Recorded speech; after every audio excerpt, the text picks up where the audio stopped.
মাত্ৰ 200 টকাত আৰম্ভ কৰক আপোনাৰ ঘৰৰ পৰাই এটা নতুন ব্যৱসায়।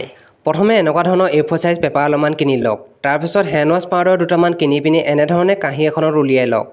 এতিয়া এই পাউডাৰখিনিতো গোন্ধ থাকিবই, যদি এক্সট্ৰা গোন্ধ দিব বিচাৰে এনেকুৱা ধৰণৰ বটল লৈ ল'ব পাৰে। তাৰপিছত পানী অলপমান দিয়ক। তাৰপিছত ব্ৰাছ এডালে এনেধৰণে পানীখিনিৰ লগত মিহলি কৰি লওক। এতিয়া পেপাৰখনৰ ওপৰত যেনেকৈ ৰং কৰে তেনেধৰণে আপুনি এনেধৰণে লগাবলৈ ধৰক।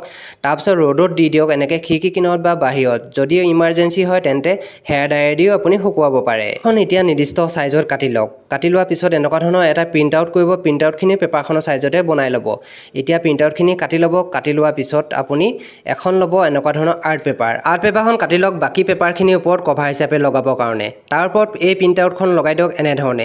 বেক চাইডতো এনেকুৱা ধৰণৰ প্ৰিণ্ট আউটখন লগাই দিয়ক। এয়া আপোনালোকে বাৰু ধৰিব পাৰিছেনে, এইখিনি হৈছে পেপাৰ শ্বপ। এনেকুৱা যদি ষ্টাইলত নবনায়, এনেকুৱা ধৰণৰ কাটাৰ পায়, সেই কাটাৰবিলাকে পেপাৰবিলাক এনেকুৱা ষ্টাইলত কাটি এনেকৈ ধৰণে পেকিং কৰি বিকিব পাৰে। আপোনালোকে চাগে মন কৰিছে, ট্ৰেইনত এনেকুৱা ধৰণৰ পেপাৰ শ্বপ বিক্ৰী হৈ থাকে, শ্বপিং মলবিলাকত বিক্ৰী হৈ থাকে, ওচৰ পাজৰ গেলামাল দোকানবিলাকত বিক্ৰী হৈ থাকে, ষ্টুডেণ্টবিলাকলৈ স্কুললৈ লৈ যায়, আৰু কোনোবা ফুৰিবলৈ গ'লে এনেকুৱা ধৰণৰ পেপাৰ শ্বপবিলাক লৈ যায়। অনলাইনে বিক্ৰী হৈ থাকে, আপোনালোকে অনলাইন চাৰ্চ কৰি চাব পাৰে এনেকুৱা ধৰণৰ পেপাৰ শ্বপ। এতিয়া এবাৰ চাই লওক মই বনোৱা পেপাৰ শ্বপডোখৰ কাম কেনেকৈ কৰে। হয়তো এই টপিকটো আৰু এই বিজনেছ আইডিয়াটো আপোনালোকে দেখি পিনি হাঁহি উঠিব পাৰে কিছুমানৰ, কাৰণ আমি এই সৰু সুৰা কথাবিলাক আমি ইমান মন নকৰোঁ।